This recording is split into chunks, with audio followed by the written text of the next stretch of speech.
Hi everyone, I hope you'll be joining us at the upcoming Asia Leadership Conference. I'm Dean Williams and I'll be speaking on leadership and Renaissance thinking. Now this is a very important and timely subject given that we are now moving into the post-pandemic phase, hopefully. The last 3 years have been challenging and traumatic, and we have all made tremendous sacrifices in order to weather this stormy experience. But now that we're moving forward, this is a unique opportunity that is pregnant with possibility. But to ignite that possibility requires leadership. We can extract powerful lessons from this experience, and we can stimulate adaptive work, even transformational work, pertaining to assessing what values are important to us, what values we hold on to and cherish, what values do we discard, what values do we embrace, and how do we create healthier, more vibrant, creative, productive institutions, communities, and nations. So that requires leadership, and it requires imagination, creativity, and innovation to unleash that spirit.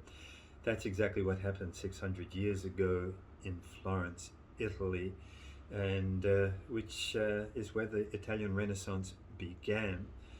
That was a period of unprecedented innovation from the point of view of breakthroughs in all domains of human activity, in engineering, in science and architecture, music, philosophy, governance, education, and of course in the arts, painting and sculpture and what have you.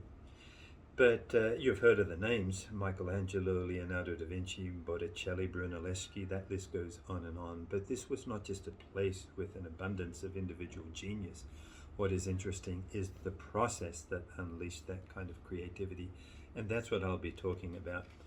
Now, the Italian Renaissance began by virtue of the leadership of the Medici family, a wealthy banking family that brought together community leaders to ask the questions: how do we create a better world? How do we unleash that creative spirit? And how do we generate innovations in the sciences and the arts and governance and what have you? So they asked those questions, which were very serious, important questions, given that the stakes were very high.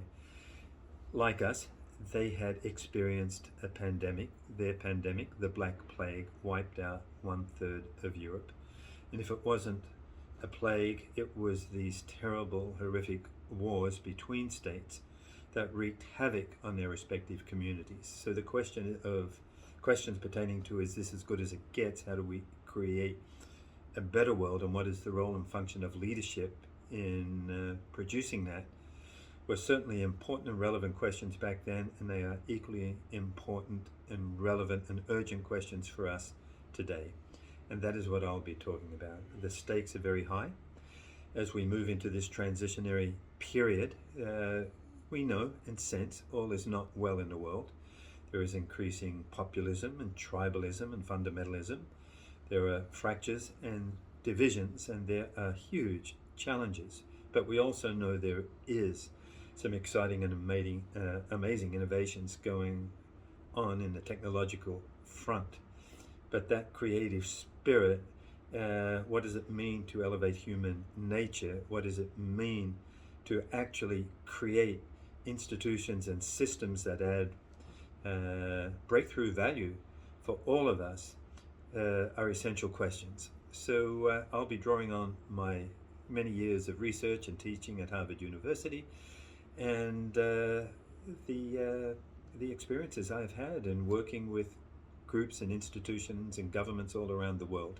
So I invite you to come to the Asia Leadership Conference in Seoul, Korea in May, and there'll be many great speakers, and I invite you to introduce yourself to me, and I'd love to hear your story as well.